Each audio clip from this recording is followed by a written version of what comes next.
Bando on Collins, can't see stars, just Star Island. I got a target on my wallet, but like Morgan Boy, I'm wildin' in Miami. It ain't nothing like where I'm from. Yeah, I can't keep my gun in my truck. They don't know my Coach, you know why I'm playing this? Why are you playing this, Coach? Because something happened this weekend for the first time in Marlins history, and that would be What's that sound, Coach? that would be the Brooms. That'd be The the Brooms Brooms. came out in Miami versus the Yankees, and for the first time in Miami Marlin history, they swept the Yankees. What is going on, everyone, and welcome back to another episode of Diamond Deck Discussions Unfiltered. I'm Coach Jace. That's Coach Rob. That was Morgan Wallen, and our boy from right here in New Orleans, Lil Wayne, kicking us off with a little bit of Miami, the remix from Morgan Wallen. So, as you can tell, we got a very exciting episode today. Red Sox do a little Yes. sweeping of their own while the Yankees get swept as well. Just let it play out, man. It's almost there. All right, We're done with the Brooms. The Yankees get swept as well in Miami. What a weekend that we can talk about. We had the Bristol Motor Speedway for the first time ever. We have 2 home runs hit on a racetrack, 2 home runs hit in Tennessee. And if anybody could have guessed who it was, they probably wouldn't have guessed Eli White, but that's for a little bit later on in the segment when we're talking about Bristol. But for now, Coach, we're going to talk about Miami. You got the jersey on. I wish I'd have pulled up my 20-leg parlay I made on Friday. I had $4 left in my DraftKings account. 20? No, absolutely fucking not. Because it was a base hit parlay. Like one guy from each team. Like I kind of skipped a couple teams here and there. 20 legs. I did bet for Correa. I hadn't even checked it, but I checked it after it fucking shit the bed. And that was after the first game. Because the guy in the first game that I picked to get a base hit was Ellie. Yeah. Yeah, over. Yep. So there goes my 20-leg parlay right there off the bat. And then I just did not check the rest of it. But the only person I bet to get 2 hits was Correa. Because it was his first game in Houston, with Houston, back again. So I was like, let me just Speaking go on of and bets, I win. want everybody to know what Coach Rob did to me last week. The day of the deadline, Coach Rob texts me and says, make a parlay. I'm going to trail it today. No, I'm not going to make a parlay because people are going to be left out of the lineup that day. They're getting traded. We don't know who's going to be where. And what did we do? Not make a parlay. No, we didn't make a fucking parlay. So good. And we still haven't 5 days later. Right. Well, I did. Yeah, you did. And I lost it. We haven't made one that each other has trailed. But no, I lost. Man, what an exciting weekend. We got some stuff to catch up on. We got a couple of injuries. We're going to talk Miami Marlins. What they're doing is super exciting down there. And don't look now, but they're only 7 games out of that division. I do want to bring up look, these group texts that I'm in are they're phenomenal, right? So it was Aiden. A little upset because Kyle Stowers used to be an Oriole. Mm-hmm. Got traded to the Marlins. Yep. And I want to say it was either him or Tanner that said, Stowers, my God. Dude, what he is doing. This dude's a fucking animal. I believe he got the NL Player of the Month. Probably, which is going to be July. A sick card, even though he already has one. What Kyle Stowers has been doing, there's a reason why he was an all-star. Okay, dude's hitting 290-something, bombs away just all the time. I mean, He is an absolute star in the making. And, as much as it sucks for O's fans, you really didn't have a spot at the time for him. Now, obviously, now you would make a spot for him. Well, you would need a spot for him because, again, in this group text, some things get said that's fucking awesome. So one guy said, hey, Aiden, y'all's right fielder has dick hands. Okay, so he fit right then and there. He's a great outfielder. He's a fucking phenomenal hitter. Dude's young. He's he's legit. He is legit. Very legit. And it was Tanner. It says, is Kyle Stowers God? And then he said, my goodness, this dude. And then J-Mar said he's having a hell of a season. And then Yankees suck also got being brought into the conversation. Always. Just to put it in perspective of what he did in in the last 30 games for him. Okay, 100 plate appearances, 13 homers, 33 RBIs, hitting 350. What he's doing is incredible. On the year, he's hitting 296 with 25 homers, 71 RBIs. We're on track for a 100 RBI year, a 35 to 38 homer year for him. Playing in Miami, and look, you want to talk about a key cog in the reason why this team is sitting at 500 right now and why they're 7 games back of that division. 7.5 right now. I'm looking at right now. Okay. 7.5 games in the division, 6 in a wild card. This is by no means is it out of reach for them to get there. But, man, look, I want to talk about them because they're making history, okay? You just swept the Yankees for the first time in your franchise history. You just brought up to me the point of, before we started this, they're now the only team in baseball history at this moment to have a winning record versus the Yankees. They are 25-24 versus them after the sweep this weekend. But as it stands right now, the only team in MLB history to have a winning record versus the Yankees. They are winners of their past 6 straight series, including this one. 6 straight, dude. They're 8-2 in their last 10. They're on a 5-game winning streak. The only other team that's 8-2 on a 5-game win streak in their last 10 is this one right here across my chest. That's it. That's the only other team in the league right now. They have sold out the Lone Dome all 3 weekends. Okay. Record crowd right here, according to their Twitter, record crowd of 101,545 people this weekend versus the Yankees. That's the whole series. That's the whole series. Yeah. I figured because baseball stadiums can't fit, but 40, 30, 35, 40 people, 40,000 people. Yeah. I mean, they sold out at 34,645. Yeah. That was one of their sellout games. So, man, what's going on there? There was something else I got. Right here. Shoot. June 11th.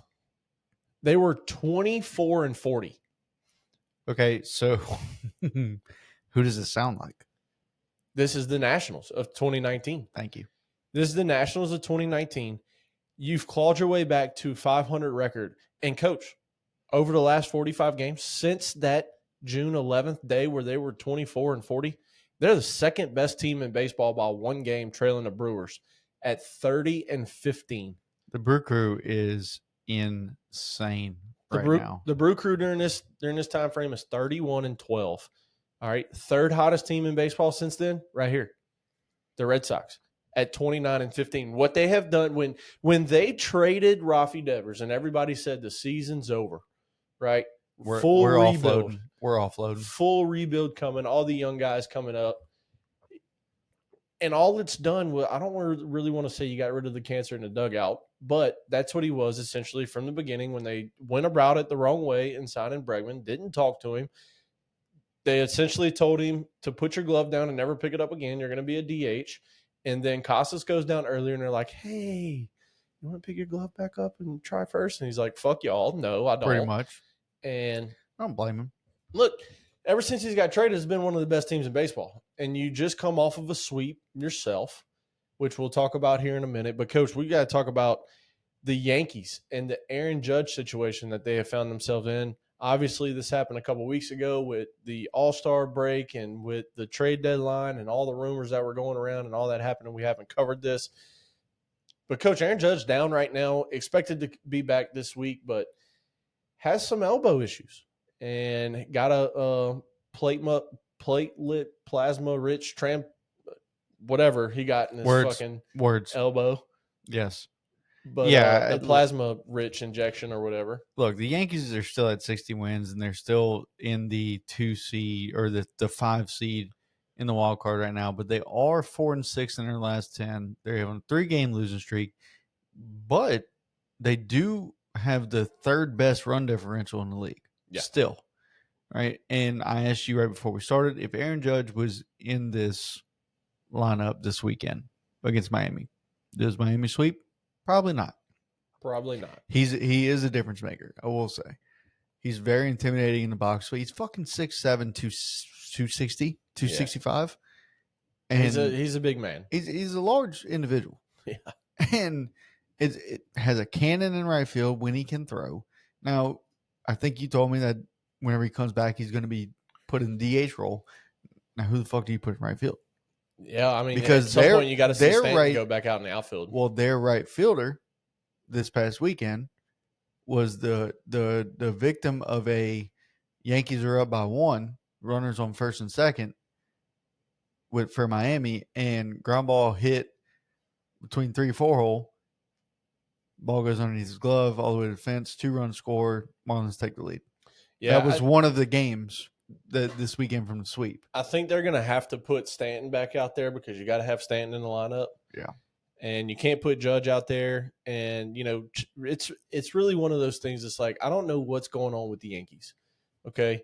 Like, yes, they're good, and I don't want to take away from that. But last year when they faced the Dodgers, look what the Dodgers said after the World Series was over. This is the team we wanted to face because they suck at base running. They suck at fielding.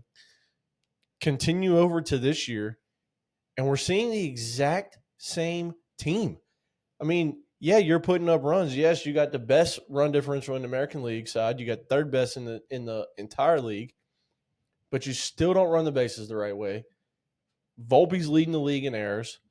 The outfielder, as you just said, I think it's Slater that they had out there. They're recently acquired outfielder when Judge went down. Yeah, I don't know. He don't have a ball that's hit to him. Jason Dominguez has not looked good in the outfield whatsoever. Yeah. And, dude, it's just one of those things. I mean, look at what else happened this past weekend. Jazz at first base. Did you see this?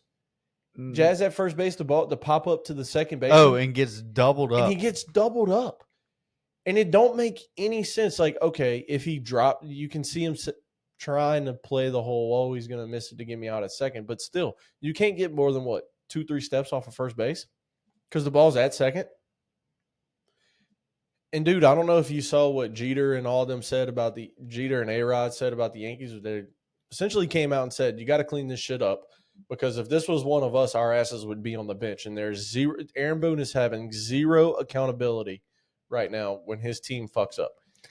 Every Yankees fan wants to get rid of Aaron Judge. Like Aaron Judge? Get rid of Aaron Boone. Yeah. Like quickly. And it's a tough look. I don't know. I don't know what they should do, right? Because you get rid of Aaron Boone, now you lose all faith in all your players. Yeah. Now, do they fucking like him? I do not know.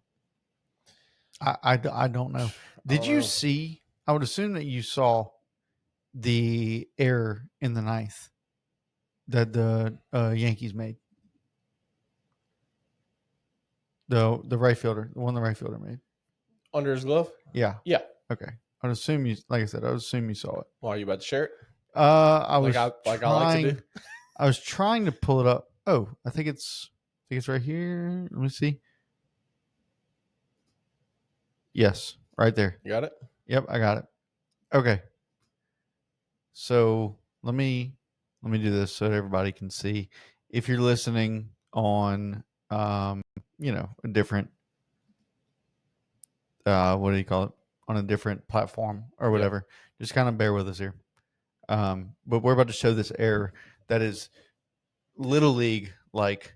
So I want to, let's bring this full screen here. Can you see it? You good? I've got to click to exit full screen on my list. Oh, I can't do that then. All right. Well, we're just going to do this then. I'm going to hit play. Can you see it pretty good? Yeah. Okay. All right. So this right here is a 1-0 count, right? So you got to get fastball back in the zone. And he comes with it, 96 right down the middle. This right fielder comes up and they didn't show it, but look, he's running after the fucking ball. And then they show it in slow motion right after that. 2 runs end up scoring. This is Xavier Edwards with a triple, which they should have ruled an error. I hope they did. Yeah, I didn't check to see if they did or not. But yeah, beat yourself up, kid, because this is a very costly error. I mean, you're up 2 at this point in the bottom of the ninth. Right. Yeah, this tied the game. Bottom of the ninth. All you had to do was just get 3 outs. Yeah. You had one already. You got runners on first and second. Right here. Ground ball. You need to be charging that and thinking, all right, I know where I have to throw it. And he just completely misses it. Yep. Completely misses it. Glove down early. Glove down early. Kids, if you are watching right now, first of all, get your parents' permission to watch. But right there, right here, your ball, that glove has to be on the ground. Before, Look at his eyes. Look at his eyes. Back Yes. it up just a smidge. Watch the eyes. All right. Sorry, everyone. No, you're good. But so approaching this ball right here, you need to be glove on the ground. I'm thinking at least 10 feet. Watch it in slow motion. They're going to show it right. Look at the Right. eyes. Up. Looking dead up at home plate. And you know what? It's called complacency, and he's probably done that a million times. Yep. He's probably looked at that ball a million times, and it's always going in his glove. It's absolutely pathetic, Coach. Let me go ahead and share this one right here because since we're just talking about the Yankees, I want to show the Jazz play that we're talking about. It just can't happen. I don't care what the reason. It don't matter to me what your reasoning is behind this. You got a dog laying down over there? No. Close the door. Shit. I was loud, huh? Yeah, it was very loud. Can we see this whole thing? Yes, right here? I can see Okay. it. Jazz is at first base, obviously. Okay, we got 0-2 count with 1 out. All right, and this is what happened. Popped up. The ball is just at second. Go back to the bag. Edwards fires the first. It's a double play. What was He's Schuster camped. thinking? I mean, just watch the whole thing. Watch how fucking lazy Jazz gets. If Look, you- he's looking at the ball, and then he looks back at the teammate what like, is "Are you going kidding me on?" right now?" And then he's just looking. Why are you getting closer? What are we doing? This is fun. Why are you getting closer to second base? I don't know. We were always taught what? Now, It, I understand that's not an infield fly rule. So, and we've seen it before in the major leagues. right. Looking up at it, hits Yeah. the ground, turn double play. Yeah. Because you see a guy not busting ass out of the box, right? So that could be Jazz's reasoning for kind of moving closer to second just in case. But he's out.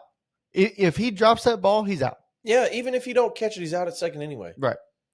So And look at how well you can't see it anymore. What? But Goldschmidt is 2 steps from first when the guy catches the ball. yes, I mean, you You got to have- be smarter than you have to get back to the bag. And this ain't just Jazz. What's the first base coach doing here? Which the first base coach got his ass ripped into by Aaron Boone in the dugout. I bet. Oh, it all. But Everything. this is the thing right here where I love what Jeter and A-Rod came out and said. Had that been them, their asses was on the bench. Right. There is zero reason why he should have came back out on the field.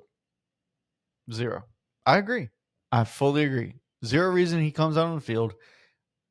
But at the same time, this all falls back on Aaron Boone. You can listen to me. If you get in trouble at work for something that you know you're supposed to do. Yeah. Right? Like you absolutely know that this is the thing that I have to do. And you decide I'm not going to do it. Whatever it is. Right? Say you're supposed to file a piece of paper in a certain spot. Yeah. And it goes missing. Right? Because you did not. You blatantly said, fuck it, I'm not doing that. You get fussed at. Who else gets fussed at? I can't take it no more. I know. Your boss. To answer what you had to say. Your boss. Your boss gets fussed at as well. Yeah. Because they did not instill in you that, hey, this is where we file this piece of paper. Right. Because Jazz did not get back. Okay. You had him get his ass reamed. You had the first base coach get his ass reamed. And I guarantee management, GM and shit, reamed Aaron Boone's ass. Yeah, dude, I don't know what's going on in New York and why we continue to see this year in and year out. I mean, it's just unacceptable. It's unacceptable baseball. This is little league stuff. Just what what we're seeing out of them just day in and day out, it feels like the routine plays that are turning into errors, the bonehead mistakes on the base pass, just the little things is what causes you to lose baseball games. And guess what? Now you're third in that division with possible losing of a wild card spot. You're still a half a game in the fifth seed now. And you don't know what version of Judge you're going to get whenever he does come back off the IL. And guess what? If you lose a game and Seattle wins a game, there you go. Yep. There you go. And I guess the good thing for them is that the Rangers are the closest ones to that 6th seed at 2 games back.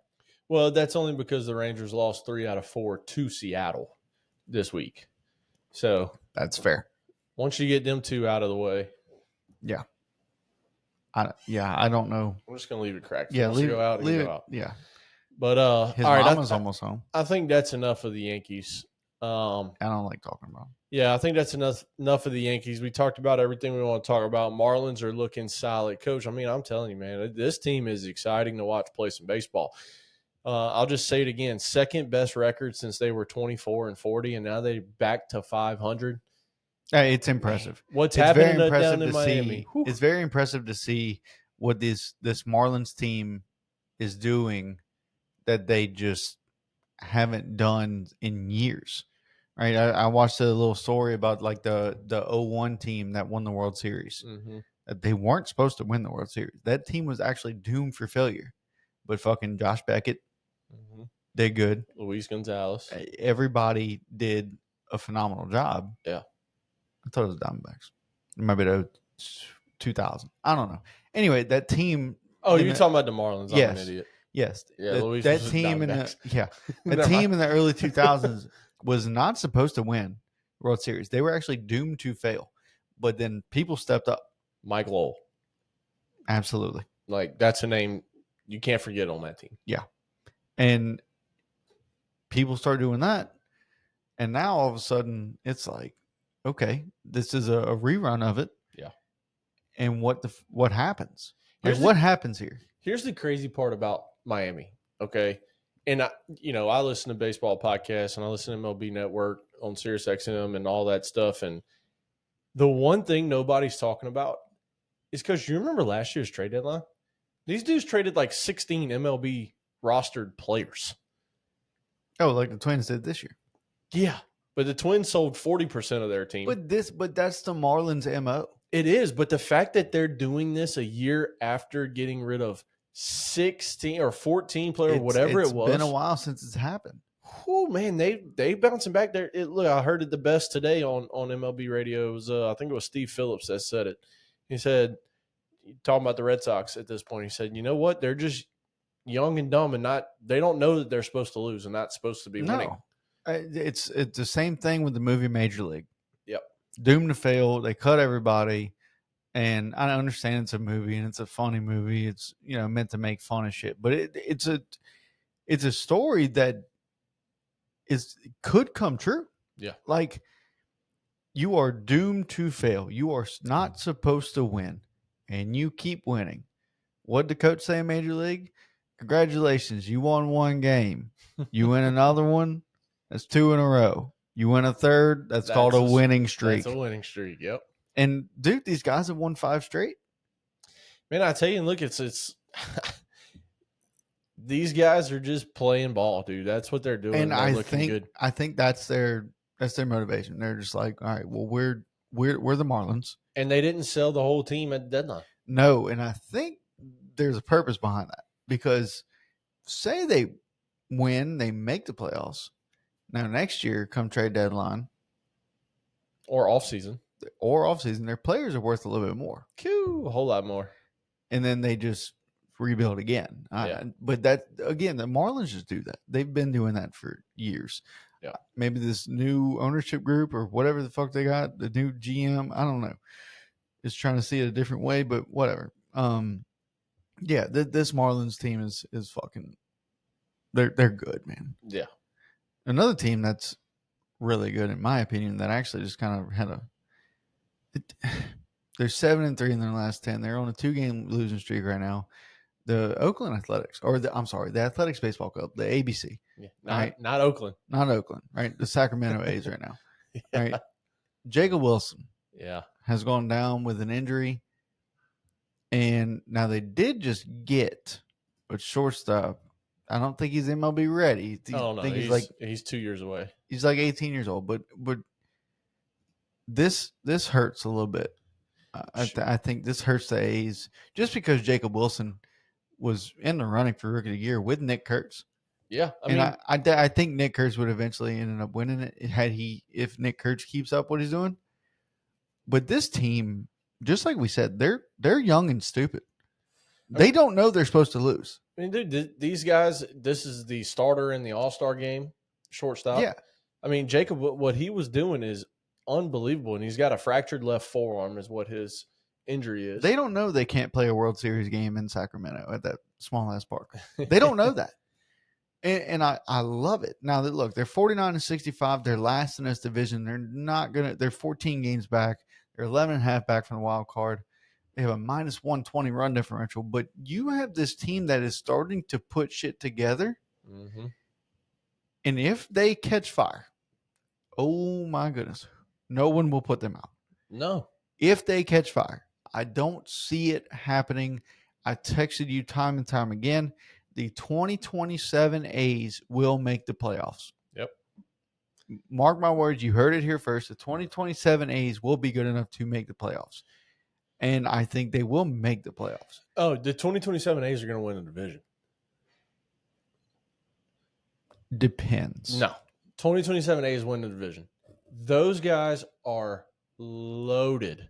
The only other team I could see in 2027 winning this division is if K gets called up with Seattle, and now they have a fucking four-headed monster that you don't want to face any day of the week. Seattle's the only other team that would be dangerous, but it's also going to depend on what Seattle does with their money, because you're going to, by 2027, you have to pay Logan Gilbert, Brian Rue, Bryce Miller. You'll have to retain Luis Castillo. So there's your whole bullpen. You'll have to, or your whole starting staff. You'll have to figure out a way to keep Andres Munoz, the closer, who's one of the best in the league at that point. You got Cal locked up through then. Gino's a free agent after this year. Josh Naylor's a free agent after this year. Randy Arozareno's going to be a free agent by that. I think he's got one more year on his deal. I could be wrong. He'll be a free agent. So it'll depend on what they do with their money. But I think this team, man, what they got, they have the building blocks, right? You got Shea behind the plate. Power catcher. He's only going to hit 220, 230, but he's going to hit 30 homers. Nick Kurtz, look what he's doing. He's going to win Rookie of the Year as long as he stays healthy and don't get hurt anymore this year. Jacob Wilson up the middle. Leo DeVries, who you just traded for, number 1 prospect or number 3 prospect in baseball. He'll be ready by 2027. You got Tommy White also on the way on that team coming. Gage jumps there. You got Max Schumann there right now. And then you go to the rest of the team. You got Tyler Soderstrom in the outfield. Lawrence Butler in the outfield. J.J. Bleday in the outfield. Brent Rooker as your DH, who's going to hit 270 with a bunch of homers. Let me see the 40 man because I'm missing an infielder, and I think it's because he's on the injured list right now. Zach Geloff. Forgot about Zach Geloff. He's in the minors actually. He got sent back down. But Zach Geloff is going to be there. Like, dude, Denzel Clark is going to be an absolute stud in the outfield. They have much potential. They got puzzle pieces, but right now they're from different puzzles. And you put this team on the field for 2 more years together and let them get comfortable around each other and stay healthy and give them all the major league experience. 2027, 2028 A's, I am on the same boat. You and me have both been on this boat. That team, healthy, wins the division and gets into the playoffs. Yeah. Look, and the future of that team is a force to be reckoned with also, obviously. Yeah, I think so too. I think this A's team, especially if they don't make it in 2027, it's going to be a shame. But when they get to Vegas in 2028, and everybody starts seeing that stadium, and I think you get more attention. And you get a lot more money. Well, you get more money, but I think you get more attention from other players saying, hey, I might want to go play in Vegas for my next move. And now all of a sudden the A's are great again. You can get a bunch of Guardian players who want to go play in Vegas. We can, and since we're on that subject, fuck Wait, it. Too soon? Fuck it. Look, Emmanuel Clase is now under investigation for sports betting. His locker has been cleared out along with Luis Ortiz's locker. Both are cleared out. I don't get it. Allegedly, and I really, really emphasize that. I saw something, I don't know how true it was, that was a text from Clase to Ohtani. I'm being serious.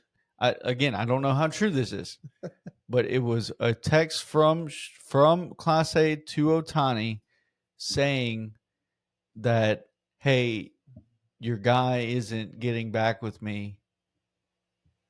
Like, holler at him for me or something like that, right? And I think I'm talking about Ipe. So, I do not know how true this is. I'm gonna go ahead and say that that's not true. I'll just go out on a limb and say that real quick. But yeah, dude, I'm telling you, look, one of the best relievers in baseball, one of the best pitchers in baseball that we've seen in a long time, especially in the closer role. When he came in last year, it was nails until the playoffs. But two players within the same team in the same year, within a month of each other. Right here, Emmanuel Clase. This is from the New York Porch Sports. Emmanuel Clase texted Shohei Ohtani during the ALCS against the Yankees. Bro, your guy isn't texting me anymore. I can't keep throwing these games for free.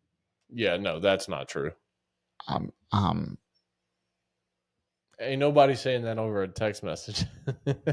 I'm just saying. There's a lot of things that say that this is,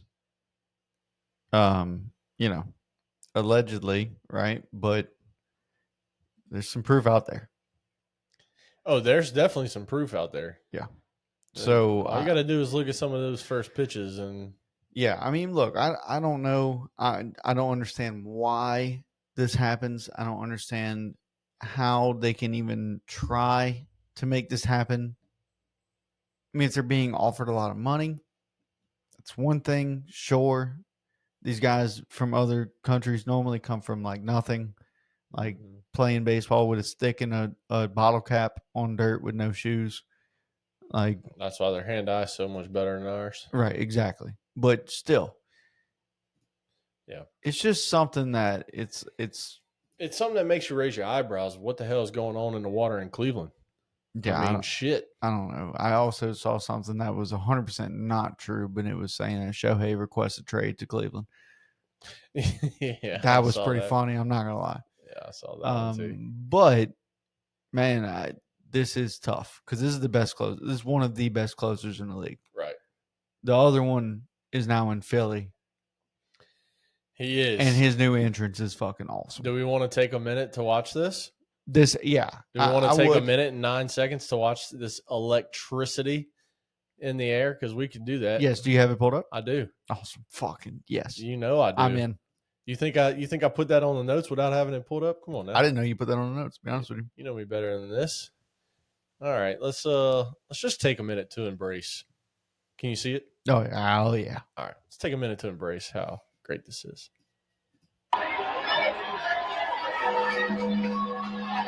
First of all, Undertaker, the gong. Yep. It's lights out. And lights out. You know what's cool about the light show, Coach? I don't know if you knew this, but these fans can download an app, and their phone, if they get on the app with this, their phone will go with the light show. The light on the phone will go with the light show.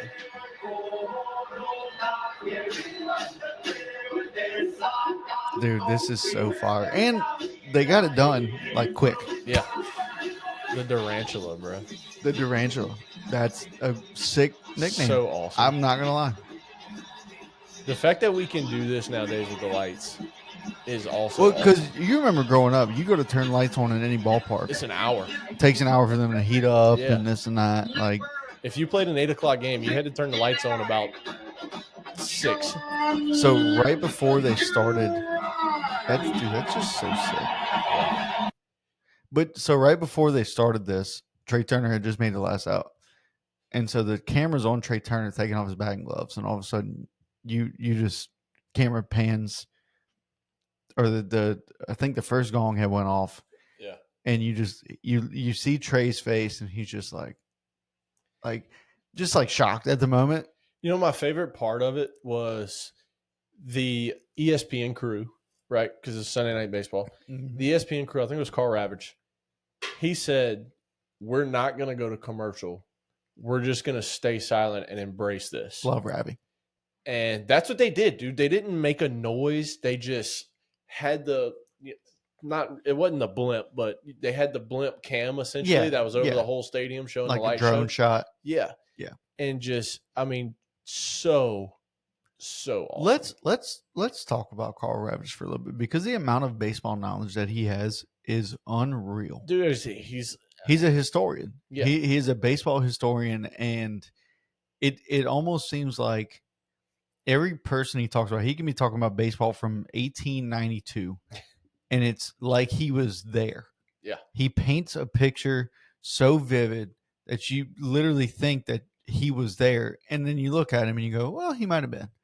You know, he's an old guy, right? But his son has a podcast, and I listen to clips and everything every now and then, and it's just he'll ask his dad this, and it's almost like hearing. You ever heard Joey Diaz tell a story, and like you can say a year like 1992, and Joey's like 1992. I ended up me and this woman of the night were over here snorting some white stuff, and like he tells a story about it. Ravage, you say 1856, and he's like, oh yeah, Danny Dix Senior over here was hit a 453.2 foot home run off of so and so, blah blah blah, and like just goes on. And I'm like, dude, how do you remember this shit? Like, how? I have zero clue how you remember any of this. But yeah, it's Ravage he needs to be studied. But look, I agree. His baseball knowledge is unbelievable. Shall we move on to this one player who we all thought was going to get fucking traded, and out of nowhere? Dude, I'm telling you, out of nowhere. I mean, he's like fucking Randy Orton with an RKO. I mean, I don't know what. Watch out. Yeah. I don't know what happened here, but Seth Lugo was one of the hottest names on the trade block. You know, because KC, they at the time weren't really in the running. Let's see, they're third in the division. They're 56-56. They're 8.5 games back from the Central, 3.5 back from the wild card. So their chances of making it were pretty slim. And Seth Lugo, I'll be honest, they still are. Yeah, they are. Seth Lugo's name was out there, be floated as one of the pitchers. We know how fast moving and fast paced the pitching, moving, trading was. Mm-hmm. And then all of a sudden, day before deadline comes out, and it's Kansas City and Seth Lugo agree to a 2-year, $46 million extension. It's like, wait, what? You know what's wild? If someone calls for a trade for Seth Lugo, you can just say no. You don't have to extend him to be like, oh yeah, he's ours. Right. Like, no, like you can say no. Yeah. You don't have to. I get why they did. Absolutely. But I guess I wanted to ask, is he worth $23 million a year? So he's 35 right now, and yeah, I mean he's 8-5 with a 3.06 ERA this year, coming off of a year last year where was arguably the best of his career. Last year he went 16-9, which is the best of his career by wins record and by win percentage. It looks like is the best of his career with a 3 ERA. He made all 33 starts that he was in, 206 innings, which is a career high for him. 181 strikeouts to only 48 walks last year. And then this year he's following it up with an 8-5 record, 3.06 ERA, made all 21 starts, 123 innings, 107 strikeouts to 41 walks right now. So Yeah, I mean, is he worth it? Absolutely. I would say he's worth it. His whip's a 1.15, which is roughly league average. Coach, remember what whip is? Walks and hits per innings pitch. So essentially, Doesn't matter. how many people get on base per inning? Okay. Yeah, sure. But That's exactly what that means. But yeah, I mean, dude, this is a guy that's easily worth it, especially because right now you have Cole Reagans, who was the ace coming into the year. Was that close it? No, I'm just saying no more. Oh, no more. Yeah. Okay, I got you. You got Cole Reagans, who was the ace this year. He's on the injured list. You got Chris Bubich, who is also on the injured list right now. Bubich. So essentially, I thought it was Bubic. I think it's Bubich. Bubic. Yeah, but I think it's got a little thing above the eye. Can we have a pronunciation of Bubic? I think it's Bubic. What's his name? Chris? Chris, yeah. Chris. Yeah. That's fine. I mean, Kris, sorry. Okay. But yeah, I mean, is he worth it? Sure. Pronunciation. Name pronunciation. There we go. Play it for us. I'll be damned. AI overview says Chris, last name, is pronounced Boo Bitch or Boo Bick, technically. Bich. If it was TCH, it'd be bitch. Yeah. Bubik? I think that's it. Or wait, it says with the CH sound similar to the name Bubich. Yelich. Yeah, Bubich. So it is Bubich. Yeah, that's what I thought. I'll be damned. He's confirmed this pronunciation himself. I do know some things. But I know some of these words. He's on the injury list. Cole Reagans on the injury list. All you got really healthy is Lugo and Waka. So, you're kind of making a rotation. So, yeah, I mean, you need a guy that's going to throw every game for you. This is the guy for you right here. Yeah. Okay. Well, congrats to him, man. I tell you what, another person we got to say congrats to is old JT. Justin Turner. Justin Turner hits a walk-off. I want to say it was last night. It was last night. Last night, first of all, he's 40 years old. Yeah. 17 years in the league. First career walk-off. Yeah. Which was, he hit it hard. Pretty awesome. He hit it hard. He hit it far. And old Red comes back again, dude. And I love it. I love it for Justin Turner. Don't necessarily love it just because he plays for the Cubs. Yeah. But it is what it is. Yeah, and look, the Cubs right now, they're 5-5 in their last 10. They are actually second in the league in run differential at a plus 115. Mm-hmm. The only team better is the Milwaukee Brewers in that same division, and they are 7-3 with a 3-game win streak in their last 10. And they have the best record in the league right now. The Brewers? Yeah. Yeah. Yeah. Brewers at 67-44 with the Miz. I think the Miz is actually hurt now. Yeah. Mizorowski did go on the IL last night. Yeah, he did. He went on IL, and I think it hurts him.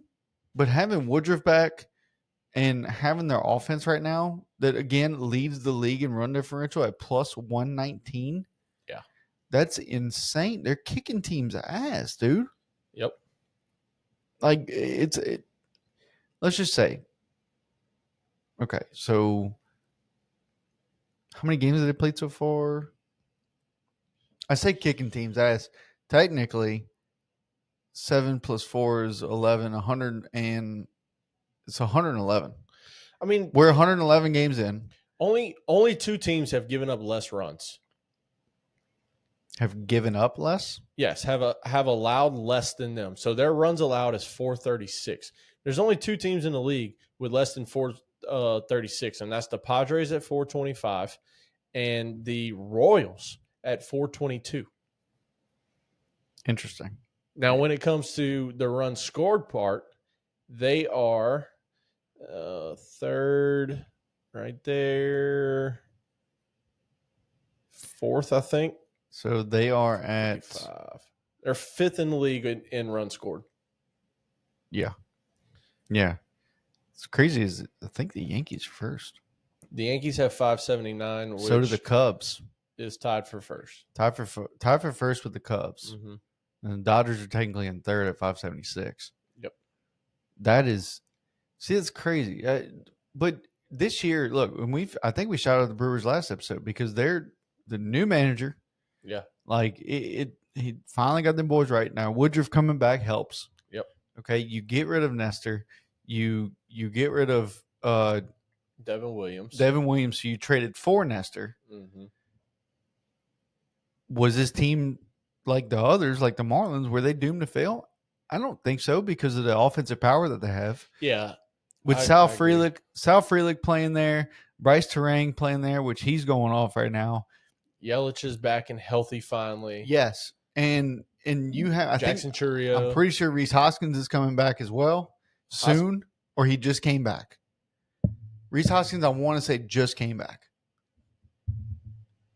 I will look right now. Jackson Chourio, yes, Garrett Mitchell's a there. Fucking dog, absolutely. I mean, Contreras is there. You got Trevor McGill at the back end of your bullpen that is just like 107 miles an hour, just lighting up radar guns, being really good. Dude, team is not getting talked about because they don't have like the superstar player. You know, Yelich ain't what he once was, but he's still a star. But they don't have the superstar. They just have a bunch of really good, don't care about myself, care more about the team players. And that's what makes a team good, I think, dude. When you don't have a bunch of that I factor and that me factor in it, and you got have a true team attitude, you go 0 for 4, but your team wins 1-0 and you celebrating with the boys and you not moping in the corner because you went 0 for 4, that to me is what a true championship team is built off of. So I looked at, according to, so he is back in the lineup. So on July 8th, said he was sidelined, and it said for 6 weeks with a thumb injury. Okay. Right? Said he was supposed to be out for 6 weeks. That was July 8th. So 4 days ago, says it's been pushed back. Trying to see when. Mid to late August.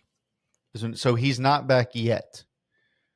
It says the latest, Adam McCalvey says the latest info from the Brewers on Rhys Hoskins says that they are progressing towards a goal of initiating rehab assignment in late August. So looks like maybe September he might come back, but at that time, do you want him to? Yeah, if you're making forcing a lot. Well, if you're making a playoff push, right? You're planning on being in the playoffs in October. Yeah. So, yeah, I say you try to bring him back mid-September at that point, or let him play if he goes maybe like a week in the minors, plays a series. In the minors, and can get just some ABs under his belt before he comes on. Right. And then if he can return as a Rhys Hoskins that did the bat slam in Philly, I'm in. That was so much fun. I'm in. This team would be so much fun to watch. Who was the running back for the Houston Texans for a long time? Arian Foster. I don't know if you watch any of Barstool's podcasts or anything like that. Mm-hmm. Okay, so macrodosing, he's on there, and he said that this is the year where he decides to get into baseball. And they tell him, like, hey, look, like, you can't just get into baseball. You have to pick a team and follow that team. Yeah. And the Brewers is the team he picked. He's throwing out the first pitch. They've sent him all kinds of shit. I think I've seen that. And he like met Christian Yelich. Yeah. Like he is a diehard fan. And it was amazing. I think the first game he watched though was the one where the Yankees blew him out. Like in the first, it was the first game of the torpedo bats. Oh, and they put up 9 runs in the first inning, and he was like, "Why didn't they take the starter out?" Like I don't, I didn't understand. But I was like, "Dude, look, this Brewers team has a big chance to win the NL. Yeah, with the Dodgers, outright. Yeah, but also make it to the World Series. Yeah, with the Dodgers doing what they've been doing lately, I'm not impressed. No, dude, the Dodgers have been on a little slide lately. They better be careful because the Padres got a lot better at deadline, and they're only 3 games back, and that is a very, very easy 3 games that can be made up, especially whenever they play each other a couple more times this year. That can easily Right. do a little flip-flop. Right. Correct. Now, I kind of hope that this Brewers team is in the playoffs because I want to see what they can do. I want to see how they handle the pressure. Yeah, I mean, look, I think they're going to get in. The division is going to come down to the last day, I think, because just like the Dodgers and the Padres, the Cubs are only 2 games back, and you got to play each other a couple more times. So they would win. They would play the winner of the 3 and 6, right? So if they're the one, Correct. if they're the one, they would play the 3 and the 6. Yeah. Which, as of right now, the 3 is going to be the Phillies. Mm-hmm. If the season ended today, the 3 is the Phillies, and the 6, coach, Is the Padres. San Diego Padres. Yeah. Which love that series. That's a great 3 That's a great 3-game series, and then whoever comes on top of that has to play the Brewers. The NL is tough this year. The NL is stacked. Yeah. All right. The NL is absolutely loaded this year, and I think it's more loaded than the AL for the first time in a long time. Yeah. Top to bottom, not just your top teams and your Dodgers, right, and your Phillies and your Mets. Not just those teams. Yeah. Top to bottom, this division is unbelievable. And you will have 2 teams from each division make playoffs.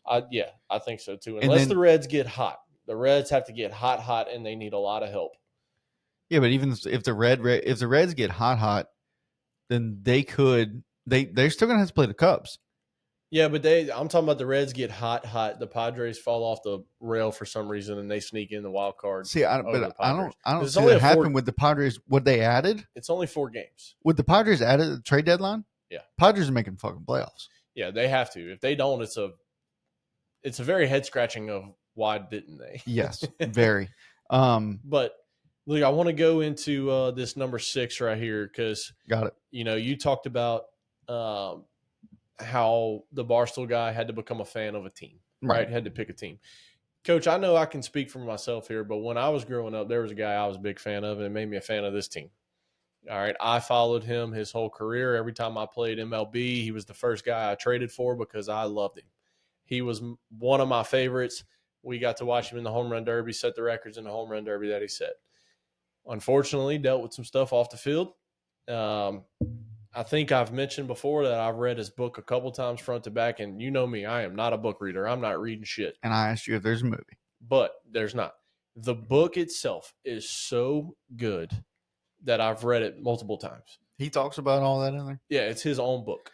Like he talks about he talks about his drugs and how he dealt with back injuries, and they did scans and tests and they never found a back injury.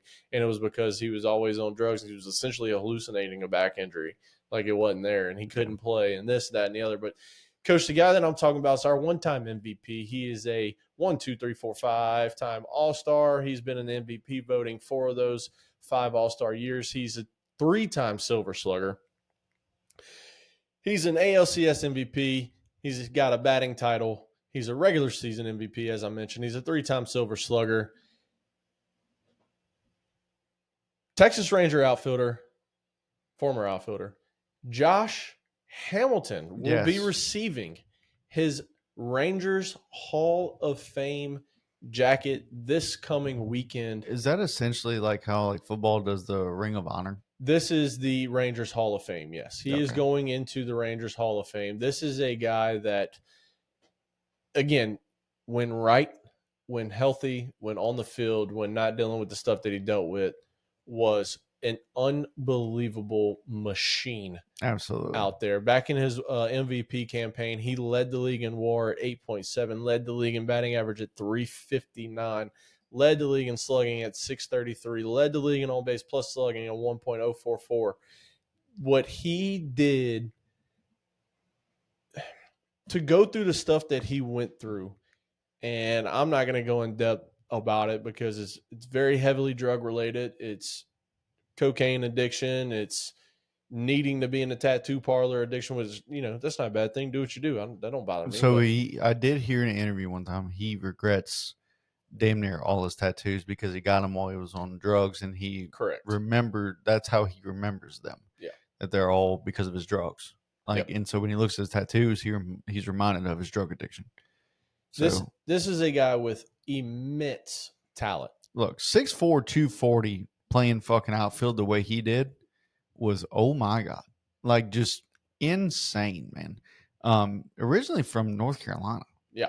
Which is fucking awesome. Wish he'd have went to North Carolina, but he came straight out of high school. First round in the 1999 draft. 1999, he didn't make his MLB debut until 2007. Right. Because the car incident that he was in 2001, which put him on the drugs, essentially. Got him addicted to pain pills, and it got worse and worse and worse from there. And then came back. And Coach, he was playing independent ball, I think is what it was. And they said first pitch he saw after 6 years of not playing baseball, 5 years of not playing baseball, he hit 450 dead center. First pitch he saw. Like, when you talk about just a baseball talent or raw talent, he don't have to work for it. He didn't have to try hard. When you put a bat in his hand, it was natural. When you put a glove in his hand, natural. Like, what Josh Hamilton was to baseball at that time, and, you know, at that point, you and me are both, 13 years old, living this game that we love, 12, 13 years old, playing it, and just trying to find that player that catches our eye, right? Who was that guy? And I know for me back in that time, when I was really starting to understand baseball and kind of knowing what kind of baseball player I was at that time at 12, 13 years old, I didn't hit left-handed, I didn't throw left-handed, but I wanted to be the Josh Hamilton of the time because he was considered the best. And that's what I wanted my career to be. Obviously, for everybody that knew me back at that time, that's exactly how I was, and I don't have any shame in that. But that's who I wanted to be because I loved watching that guy play. I'm teaching my kid how to swing left-handed. Oh, 100%. Yeah. 100%. Grab door with your left hand. You need to eat, spoon goes on the left hand. No, I know. I think we're going to throw righty. I'm going to get them all left hand. I think we're going to throw righty. But, dude. Just so I can show them, fundamentals and stuff and not look all fucking stupid. But hitting, though, I can mimic a left-handed swing. And a left-handed swing looks so much better than a right-handed swing. They actually took, I don't know if you saw this on MLB Network, but it was a while back. They took Harold Reynolds, all right, and took him batting from the left side of the plate and just mirrored it. And they said, and it was the exact same swing, exact same ball hit and all. And they said, all right, now which swing looks better? And I think it was Ken Griffey Jr. He looked at him and was like, the left-handed one. Yeah. It was like, it's the exact same fucking one. It's just mirrored. And for some reason, dude, his left-handed swing, it was two players. There was two players left-handed swing that I grew up. I didn't really watch Ken Griffey Jr. growing up. He was a little bit before me, before like when I really got into baseball, like really started watching baseball. His swing is probably the sweetest of all time. But for guys I grew up watching, there were two for me. One of them was Josh Hamilton. The other one was Carlos Gonzalez. Yeah. With the Rockies. Yep. And his left-handed swing, just the way it happened. When he would hit a homer. When he would hit a homer and the bat would end up behind him when he finished the swing and it just hits the ground, he just left it. And just big leg kick. Dude, it was that. Another guy, Robbie Cano. Robbie Cano had another very, very sweet left-handed swing. And there's just something about Josh Hamilton. It was just smooth. It was so smooth. And I just looked up because I was just thinking about it. So he played for Cincinnati's rookie year. Mm-hmm. Okay. Played 90 games, right? So he's eligible for rookie of the year status. Mm-hmm. He hit 292, had a 368 on base percentage, slugging 554, right? Had 19 home runs. Anyway, sounds like a good ass year. Yeah. Was not even in the MVP voting. Yeah. The rookie of the year voting. Okay. You know who won it that year? 07. Who won it? Petey. Oh, did he? Dustin Pedroia won it in 07. Yeah. Which sounds right. Yeah. I'm okay with that. Yeah. I'm okay with that. If it would have been somebody like fucking, I don't know. I can't say a name. I want to, but I can't. Because I don't know. Like say D Gordon, right? I mean, Petey that year hits 317. Yeah. See, I can see it. I can see it. Yeah. I mean, his next year in the league, Petey won an MVP. So Right. Yeah. I'm okay. I'm okay. I'm okay. But look, well deserving. I'm glad his life is on track. Yeah. It's Or always seems to be. It's always a what if. Yep. To me, Josh Hamilton is like Bo Jackson. Yep. If Bo Jackson would not have gotten hurt, what would have happened? Yep. And look, in 2012, after the 2012 season, Texas cut him. Yeah. And it was because he relapsed. Yep. He right? relapsed. Mm-hmm. And then the Angels picked him up and he finished out 25 games. I'm sorry, not 25 games. He finished out 50 games in his career at 34 years old in 2015 with the Rangers, rightfully so. Yeah. And I pray that his life stays on track, like we said, or so it seems. Yeah. And he's probably, if I had to bet money, if he cries at this thing, I'd imagine he would. Oh, he's going to 100% cry. I think he will. But congratulations, huge congratulations to Josh Hamilton for that honor. Look, let me just say real quick before we move to the next one. To all my non-book readers out there, if you are a sports fan, if you're a baseball fan, go find this book and read it. I promise you it's worth it. Promise you it's worth it. And once you get about 4 pages in, you're going to find yourself 100 pages in because the book is that addicting to read. Because it's the depth that he goes to make you understand just how much he was hurting and how much he felt like he needed the drugs and he needed the rush of those things. And I love it. I love it. I still have it. I love it. It's a great book. I might borrow it from you one day. Go ahead. We'll see. What do we want to talk about next? We want to talk about Bristol? I'd say we go Bristol here. All right. Bristol Motor Speedway had it all, right? We started a game in the first inning. That game gets delayed, and they try to bring it back, and it was like a puddle at third base for anybody that didn't see it delay the game. But, Coach, there's just one thing that I really want to show, and it's catcher Tyler Stevenson. I don't know if you saw his gear. I did. Okay. He modeled it after. Okay, I'm sorry. Because you know that I have it ready. Yes. All right. Here's what he modeled it after, Coach. Good old Talladega Nights. Well, how did he do that? Well, let me just show you what he was wearing. The Wonder Bread. What a gear. Oh, this gear is number one in all-time catcher's gear. Don't care what anyone says. Phenomenal. This is amazing. In the Cincinnati across the front, not just like Cincy or CI or something, or not even just nothing. He's got the full Cincinnati going across the front. Yes, with the Wonder Bread logo and everything. So sick. This is phenomenal. Now one thing I want to talk about, Coach, is that they ran out of food. They did. They ran out of buns for hot dogs. They were selling hot dogs with no buns, just a wiener. Just a glizzy, bro. And people just gobbling that shit down. They had hold on. They had no fucking buns. How do you sell a hot dog with no bun? Hey, Jason, want to come over to my house for hot dogs?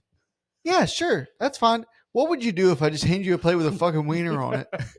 I guess I'd just kind of chop it and get a fork and. I mean, dude, and they're giving it, but they're giving it to him. It's like the foot-long fucking hot dogs, and they're giving it to him in the aluminum foil. Hold on, I'm gonna go find the picture. I saw that today. This is insane. Look, they're nachos, no cheese. Yeah, they're giving these fuckers chips. Yeah, that's it. That's all they're doing is giving people chips. Oh, dude. How does this happen? How does this happen? I think the only thing I can even think of is that the rain delay. Here it is. Here's the picture I was looking for. Dude, is it the aluminum foil? I know exactly what you're talking about. Go ahead and share it, Coach. Oh, Bradley Lloyd right here on the good old X. Scroll down a little bit. Yeah. Yeah. Dude, this is amazing. Oh gosh, he simply says out of buns at Bristol Motor Speedway before the first pitch. Dude, and then look, the comment, just selling just the wiener is crazy. How much did it cost for that foil wrapped glizzy? Dude, and look, if you're just listening to this and you're not watching on YouTube, thank you, first of all. And second, this was a picture of a fan. Took a picture of his wiener, not his wiener, but his hot dog. His hot dog wrapped in aluminum foil. And with the baseball field in the fucking background. Dude, one of my favorite videos from that series though was these people were sitting, I mean, like, you know how it was set up, right? So you have and you can see all around the motherfucker. Like the farthest seat in the house, it was a group of guys. Hey, Blue, that's a bad call. And dude, they were just having the best time. And I imagine that it would be phenomenal. It would probably be a really fun thing to go to. But get it together. Yeah. You can't just sell a wiener without a bun. Yeah, you can't. You can't. You can't run out. You can't. If you run out, you send some motherfucker to Costco right now. Yeah, that's insane. You can't do that. You cannot do that. It's irritating, honestly. But only 2 home runs ever hit in Tennessee. Only 2 ever. By the same guy. Who? Eli White. That's same right. Guy. Now, does it happen again? Do we get expansion teams? In Tennessee, yeah, probably. Nashville? Nashville. I thought you was gonna say, does it happen again at Bristol Motor? No. No, it doesn't. No, I don't think they do this shit again. If they do, they have excess amounts of food. I don't think MLB does the same concept of it, because we had the one in Iowa a couple years ago where Tim Anderson walks off the Yankees. Yeah, at the cornfields. At the Field of Dreams. Yeah, and that's a big hit, and we didn't see it again. Right. And then it's been a couple years, and now we finally get this one. I think it's a few years. The process of it is so long because there's so much financial detail there. You got to figure out the weekend that it works. You got to make sure you can build a baseball stadium, a Major League Baseball stadium. But if you sell out Bristol Motor Speedway, which is what they did, for people that don't have a dog in the fight, you gotta do something. I think so. There's 2 places that people are in different sports are getting expansion teams. Hockey, for instance, right? Mm-hmm. They just got a team in Utah. Yeah, and I think that might be another possibility. I don't know what you call them. I mean, there's plenty of names being floated around. Yeah. But it's a lot to do with Mormons and, Well, yeah. Sure. Coach, let's go to this last thing. We're going to save 4 for the next episode because I think we need a lot more time to talk about that. Yeah. And I do want to talk about the 9 that we have. The one you're talking about that we're about to talk about. Yeah, that's where I want to go here. And it is here. The meeting about the meeting to have the meeting. Yeah. It's our Red Sox. Well, the only reason I want to talk about it is because we're going to be there next week. We are there. So we're going to be there. You're going to 2 games. I'm only going to get there for, I might get there for I don't know, probably not. I'll probably be waiting on y'all.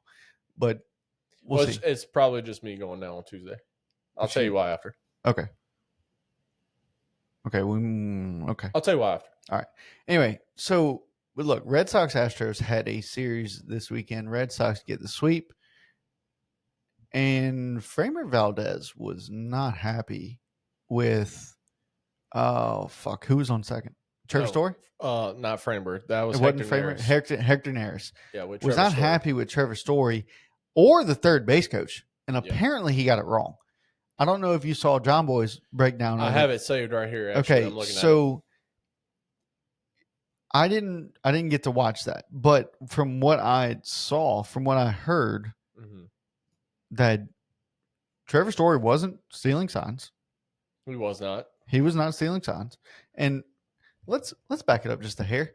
What do all fucking college teams have? They have PitchCom. Yeah. Why do we not have PitchCom? Well, why are we giving fingers? That wasn't it. He was the original claim was because MLB has pitch com. Right. The original claim was seeing grip in the glove. Okay. Which, do better at hiding it. I don't fucking tell you. Look, what the Astros did in 2017, I would consider that cheating. Yeah. I would consider that cheating because I actually there's been more stuff that has come out that I've seen recently saying, like, showing their media, the little media thing that they had set up right in the tunnel as you walk through. Yeah. Right. So they had somebody sitting there, a fastball, and then trash can started banging. That's cheating. Yeah. I'll agree with that. But if you're a runner at second base and you see fastball grip, yeah, hey bud, you got a fastball coming. Tap the helmet, hands on the Tap knees, the helmet. something. Yeah. So arm out here. Restrap my batting glove. Restrap. There's Or so the many slide admit, whatever the fuck they I'm use. marking my spot in the dirt. Like there's so Right. many different signs that Yes. you could give. And I'm giving that. Absolutely. Like you said, do better. Yeah. Do better at hiding the fucking ball. If that's what you're worried about, don't go bitch at the other team. And you know what's funny about all of it is that he was wrong. Yeah. Trevor Story wasn't even stealing the signs. No. And this is what I love about the game of baseball, because you're in a situation right there where Trevor Story could have been doing something, but it's just to fuck with you, make Right. you think, Right. make you think in extra time. Oh shit, he's got let me step off, because you only get 2 now. Yes. So let me step off, and then let me relay something again. Let me step off, get him to step off again. Oh, let me relay something. And now he throws a ball because it's something else, or he shakes off, and while it's already in the glove. You're in his dome, dude. You're swimming. You're swimming in I mean, dude purposely balked. Yes. Came set and threw ball down on the back of the fucking to mound. get Trevor Story to third base, and it ended up working out in their favor because I forget who it was at bat. He grounded out. Carlos Navarez, yeah. Right. So he grounds out to end the inning, but don't go after the fucking coach. He didn't have nothing to do with it. Yeah. No, it's a very silly thing. If but anything, you go after Trevor Story. Speaking of Trevor Story and what he did, he was named Player of the Week, Coach. He only hit a solid 500 this week with 3 homers, 4 doubles, 8 RBIs, 1 for 1 on stolen bags. Pretty good. His on base, or his slash line is 500, 571, 1222.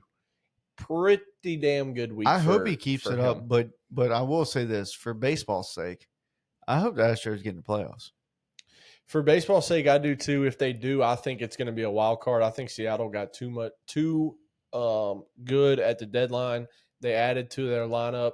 Julio Rodriguez is an August, September player. We have seen that over his career. For whatever reason, his numbers just go through the roof in August, September. Now, with that being said, the Astros are 2-8 in their last 10, and they are towards they're towards the middle of the pack in run differential, but they're on a 3-game losing streak. Obviously, they lost the 3-game series, so that could be it. But look, they're 62-50. They're well above 500, and Mariners are right on their ass right now. 2.5 games back. But here's the thing for Houston. Okay, Houston's in Miami. We just got done talking about them. After this, they go to New York Yankees. Yeah. Then you got Boston at home. Then the O's at home. Then you're at Tigers, at O's, home versus Rockies, home versus Angels. So end of August is really when you got to go 6-0 here. Yeah. When you got Rockies and Angels at home, you got to go 6-0. You got a really good shot at pulling 8 of those 10 since you got the O's. Yeah. So you got to really do something going into September, because, Coach, when you get to September, you do this at the beginning of September. What an absolutely brutal 3 weeks. Holy shit. What a brutal 3 weeks in September. Home versus the Yankees, to the Rangers, to the Blue Jays, to the Braves, home versus Rangers, home versus Mariners. Whew! You better make some noise at the end of this month. You have to. You have a brutal 2-week stretch right here, but the last 2 weeks of the month, you can really do something and give yourself some momentum going into September, because holy shit, Yankees, Rangers, Blue Jays, Braves, Rangers, Mariners is your stretch. You want to make the playoffs, you got to be over 500 in these next 2 months. Oh, man, I tell you, it's going to be very, very tight. That I truly think the Mariners will win the division this year. If you don't this year, you're not going to. Right. I think that this year has to be their year. I'm with you. But this Rangers team is a little sneaky. They can be. They're sneaky, but I don't think they did enough to keep up. I know. They need a lot of help if they're going to do something. I don't think they did enough to keep up with those two teams ahead of them. The And Astros look, and the Mariners. I look at run differential a lot and talk about it a lot. And they have the best one in this division. They're at plus 66. They do, but division. they've also scored the least amount out of those three. But see, what helps them is that they've allowed. Actually, out of all 5 teams, they've scored the least amount. If I'm not mistaken, they are the best at not allowing runs, and that is true. That is true. They are first in the league in runs allowed at 399. As in least amount, first in the league, least amount. Yeah, they're the only team still in the fucking threes. Yep. And they've only scored 465.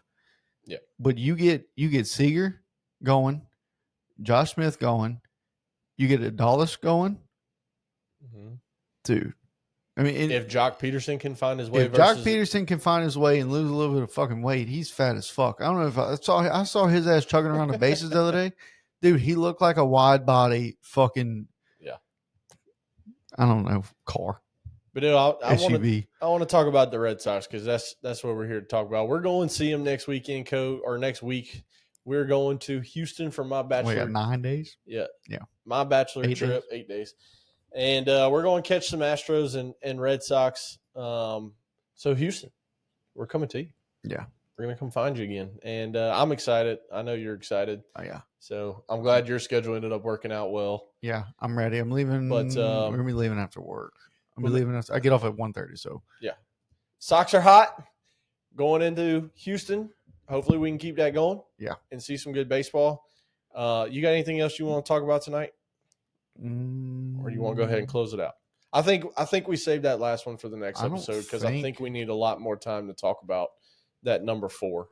Yeah. Because there's a lot to discuss with that. Yeah, I mean, I don't think I have really anything to fucking talk about. I mean, unless you just want to bullshit. No, I don't really have that. Yeah. Congratulations, Kyle Schwarber. You are the franchise leader before August 1st with 37 home runs for the Phillies. Congratulations. Yes. That's all I got. All right, Coach, why don't you go ahead and take us out, and then we'll sit and chat for a minute. 10-4. All right. Sorry, I'm doing something real quick. Okay, yeah. Well, it's been fun. Oh, fuck. Here we go. No. So I got on our YouTube today. I hadn't checked our subscribers in a long time. Remember last time we talked about we were at 17? Yeah. Coach, we're at 47 subscribers to our channel, baby. Thank you to everybody who has subscribed. Those are rookie numbers, though. We got to get those up. But we appreciate it. We appreciate everybody. I know a few people have said just because I was wearing a certain jersey, like one of the guys I used to be in the Navy with, he commented on our post on Facebook and said, "Man, I love the Padres jersey. I'm subscribed now." I saw that. And I was like, fuck yeah. Yeah. Thank you, brother. Yeah, I almost put Ioyas, and if you know, you know. But yeah. So anyway, we appreciate everybody tuning in. Thank y'all so much. Keep sharing, liking, subscribing, doing all that good shit. We appreciate everybody. Thank y'all so much. This has been Diamond Deck Discussions Unfiltered.